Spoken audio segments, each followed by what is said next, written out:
What's up guys, this is Cyphex and I'm going to be doing something a little bit differently for this video. I'm going to go over the build first and then I'm going to do the live comm later because I have this burger in front of me and I want to finish it, but I also want to get this out of the way. So as you can see, I have two weapons on. Lately I've been running the Scorpion 10 on like almost every single class, and this combination right here is splendid. CQC monster shotgun plus the stagger machine of the Scorpion. Excellent for Cerberus. Uh, Another good combo is the Saber plus the Scorpion. It's probably a little bit more effective because the Saber is much better for long range than the Piranha, but this class right here is a beast at close range. So as you can see, the equipment, it's got a little bit of everything. I'm pretty sure this character with Adrenaline Module 3 and Annihilation Field specs for movement speed is as fast as the Drell, or the second fastest class, like the Geth. I think it's up there, pretty damn sure. And then I got Berserker package to get some shotgun bonus and some melee bonus. I got my pistol amp 1, you can use any level pistol amp you need. And then I got cryo rounds 4. Now, the thing about the ammo power is for the Scorpion, the ammo power works right when it hits, not when it blows up. So the cryo rounds are definitely the best one because you can hit any enemy without shields and they'll immediately freeze and then they'll blow up. It's like shooting cryoblasts everywhere, but it actually will do damage. So let's get into the powers. Okay, this is basically an all-around setup. This class can do a lot of things in a lot of different situations. Have Annihilation Field maxed out for impact radius because Annihilation Field is like this aura of krill around you, and any enemy that gets within the 5.2 meters is going to be primed for detonation, and they're going to have 150 damage per second affected to them. Does that make sense? And if I detonate it by just pressing Y, then they will do 750 damage. So the thing about this class is that the Annihilation Field doesn't last forever. So with the Drain, it lasts for 90 seconds. So I like to put the Adrenaline, the movement speed on instead of the damage taken, because I'll notice if I start moving slower, then my Annihilation Field isn't on, so I'll just press Y to turn it back on. And then Drain is definitely the better option. Any enemy with shields or barriers that comes close to me, I'll take it from them, and it lasts 100% longer. Definitely the better option than damage. Then you have Dark Channel, which is like an upgraded version of Reeve. Javik's power from the campaign. 30 seconds is plenty long. You don't need 42 seconds. And then recharge speed is a decent option, but this is excellent for fighting phantoms. You'll slow that bitch down, and you'll drain array her barriers. And then I have Pierce on because I want to drain barriers and armor faster. I figure once I dark channel an enemy without barriers and armor, they're pretty much going to die. So I don't need to kill them faster. I'd rather kill the enemies faster with armor or barriers. And then another thing about Dark Channel is if I walk up to an enemy with the Annihilation Field on and I Dark Channel them, it won't set off an explosion. So never do that. Whenever you get within range of somebody, always use Throw, because that will set off the explosion. I have Radius on because if there's two infantry within 2 meters of each other, I can hit them both. The Force is nice, but the Radius is even better. Then I have Detonate on to make the explosion that much better. I don't have it maxed because a lot of powers for the rank 6 isn't anything unique.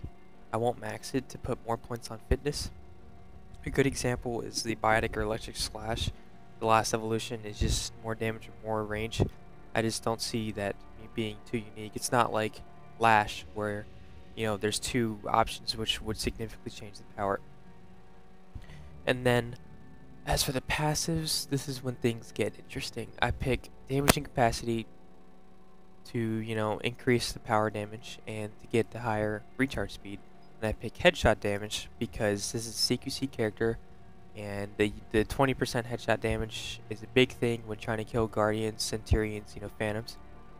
And then I pick decrease the weapon weight. I actually like this one instead of a specific weapon because it makes both your weapons that you can put on even lighter. So if we look at the weapon screen, I have a 151 recharge with arguably the best shotgun in the game and one of the best pistols in the game. I mean, that's a good deal. I'd suggest using this gun before it gets nerfed. Even though it just got buffed today, I don't see how they could keep it the same. This thing is a monster. So back to the power screen, I have just some points on fitness just to get the melee damage up. She does have an AoE stagger melee just like the Asari, and you can also teleport through walls while doing it, so you might as well want to give it a little bit of power since you don't need to max out throw. 960 newtons is plenty. So yeah, back to the weapons. Basically, CQC guns are good. The Rieger would be a good choice. Claymore is a little bit heavy. The Wraith, I'd love to have the Wraith 10. That would be an excellent weapon for her. Let's see what the weight is. I mean, I'm pretty sure the Wraith 10 would be lighter than the Piranha. And then the Scorpion's a good choice. The Talon, even the, of course the Paladin. I want to try this Acolyte because it's actually the lightest pistol. I mean, even without the ultralight materials, it weighs 0%.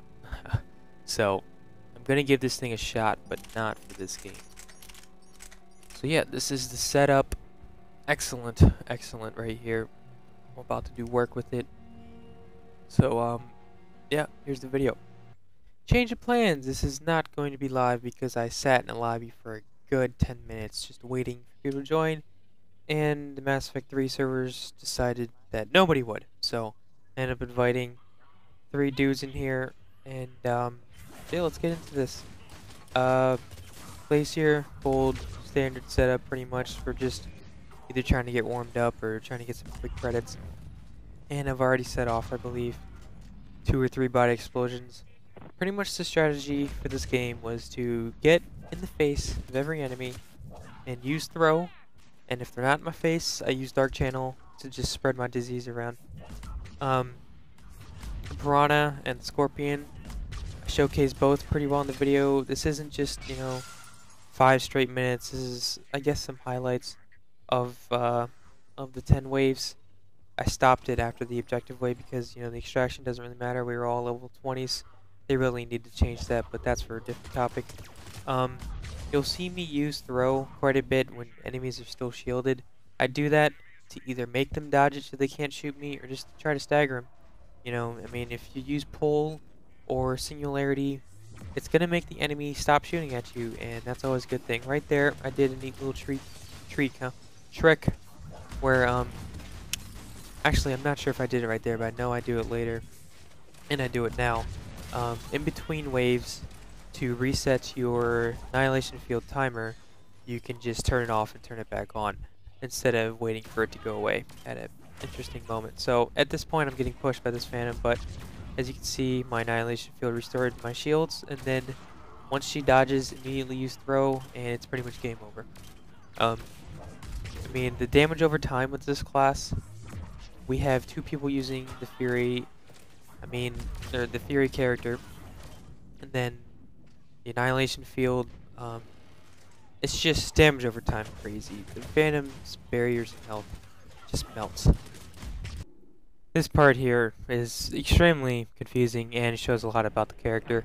So I Dark Channel the first Phantom, go to shoot the second one. She definitely have the Scorpion out right here, but didn't feel like switching. She gets within my Annihilation Field, and it's gonna even do more damage, but it doesn't detonate.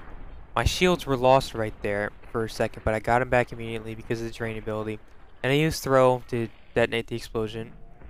Use throw again right there. Kill that Phantom. Staggered the other one. I mean, I'm full shield still at this point. And then right there, I only lost my shields because Wrath killed the Combat Engineer and the stupid backpack exploded.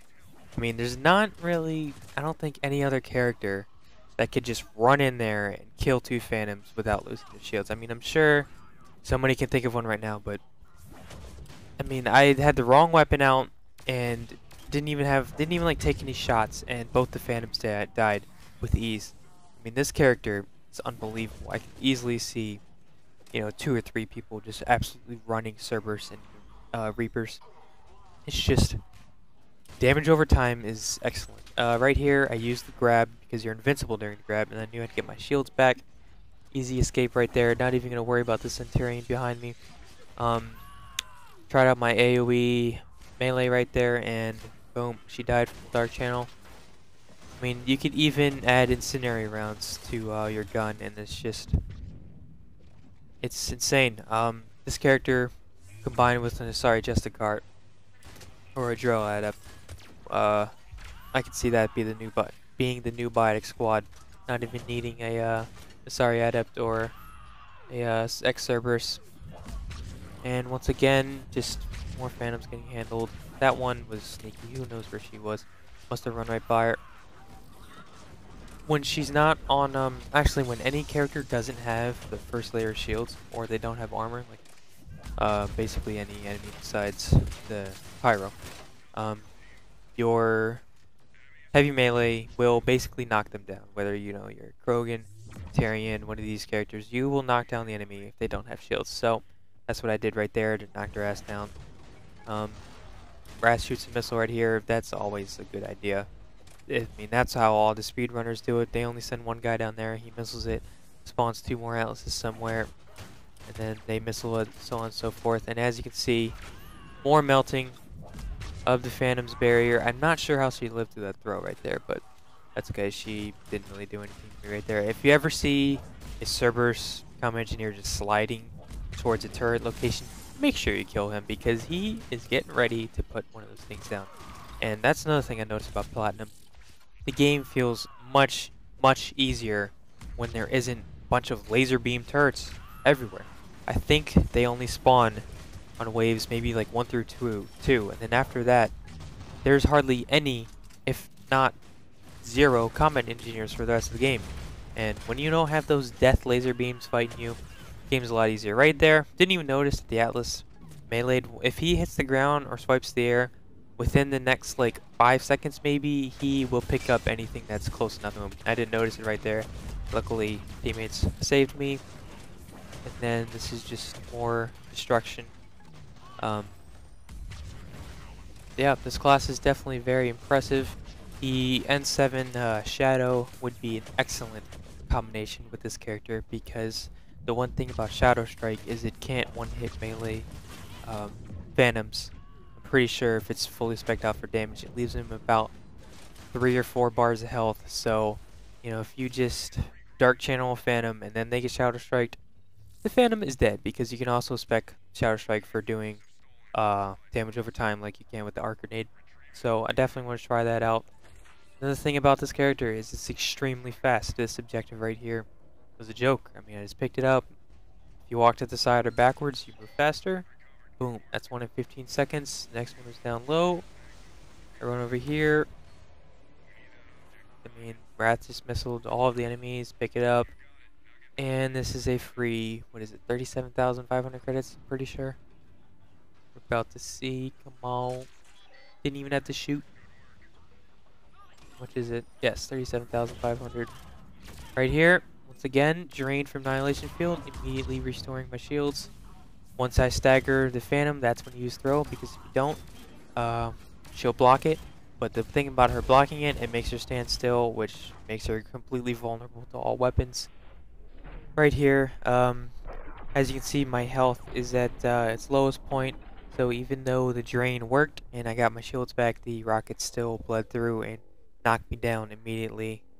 Keep that in mind, op pack right there. Like I was saying, you can definitely take advantage of the Phantom standing still. I played a game earlier where I was using the Javelin, and I actually one-shotted a Phantom through her full barrier with it. That's going to be the new Weapons That Don't Suck episode. I'm going to be uploading that tomorrow or whenever, hopefully before Saturday. How about that? So, hope you guys enjoyed. Hope you learned something. This character is a total beast. And peace.